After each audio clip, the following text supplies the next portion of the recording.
ಒಂದು ಕಾಡಿನ ಹತ್ರ ಒಂದು ಹಳ್ಳಿ ಇತ್ತು. ಆ ಹಳ್ಳಿ ಸಂತೆಲಿ ಯಾವಾಗ್ಲೂ ಜನ ತುಂಬಿರ್ತಿದ್ರು. ಅಲ್ಲಿಗೆ ಒಂದು ಆನೆ ಮತ್ತೆ ಅದ್ರ ಮರಿ ಬರ್ತಾ ಇರ್ತಿದ್ವು. ಆನೆ ಮರಿ ಆಟ ಆಡ್ತಿತ್ತು, ಮತ್ತೆ ಅದ್ರ ತಾಯಿ ಏನ್ ಮಾಡ್ತಿತ್ತೋ ಹಾಗೆ ಮಾಡ್ತಿತ್ತು. ಆನೆಗಳು ಯಾವಾಗ್ಲೂ ಬರ್ತಿದ್ರಿಂದ ಎಲ್ಲಾ ಜನರಿಗೂ ಒಗ್ಗಿ ಹೋಗಿತ್ತು. ಆನೆ ಸಂತೆಲಿ ತಿಂತಾ ಇತ್ತು, ಜನರು ಅದನ್ನ ಪ್ರೀತಿಸ್ತಿದ್ರು.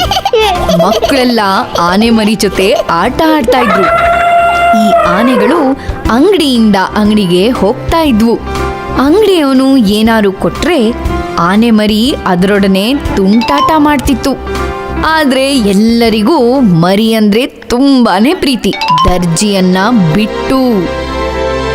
ದರ್ಜಿ, ತಿನ್ನೋಕೆ ಏನಾದ್ರು ಕೊಡ್ತ್ಯಾ? ದಡಿ ಆನೆ, ಹೋಗಿಲ್ಲಿಂದ. ಹೋಗ್ತೀಯೋ ಅಥವಾ ನಿನಗೆ ಪಾಠ ಕಲಿಸ್ತೀನಿ, ಇರು. ಒಂದಿನ ಆನೆಗಳು ಸಂತೆಲಿ ಬರ್ತಿದ್ದಾಗ ಜೋರಾಗಿ ಗಾಳಿ ಬೀಸ್ತು. ವಸ್ತುಗಳೆಲ್ಲ ಚೆಲ್ಲಾಪಿಲ್ಲಿಯಾಗಿ ಹಾರು ಹೋದ್ವು. ಅಂಗಡಿಯವರು ಅವರವರ ವಸ್ತುಗಳನ್ನ ಬೇಗ ಒಳಗಿಡೋಕೆ ಆರಂಭಿಸಿದ್ರು. ಆನೆನು ಅವ್ರಿಗೆಲ್ಲ ಸಹಾಯ ಮಾಡ್ತು. ಹಣ್ಣು ತರಕಾರಿಗಳ ಬುಟ್ಟಿಗಳನ್ನ ತಗೊಂಡು ಅಂಗಡಿಯೊಳಗೆ ಇಟ್ಟು. ಆನೆ ಮರಿ ಪಾತ್ರೆಗಳನ್ನ ಅಂಗಡಿಯೊಳಗೆ ಇಡ್ತಿತ್ತು. ಬಟ್ಟೆಗಳು ಹಾರ್ತಿರೋದನ್ನ ಆನೆಗಳು ನೋಡಿದ್ವು.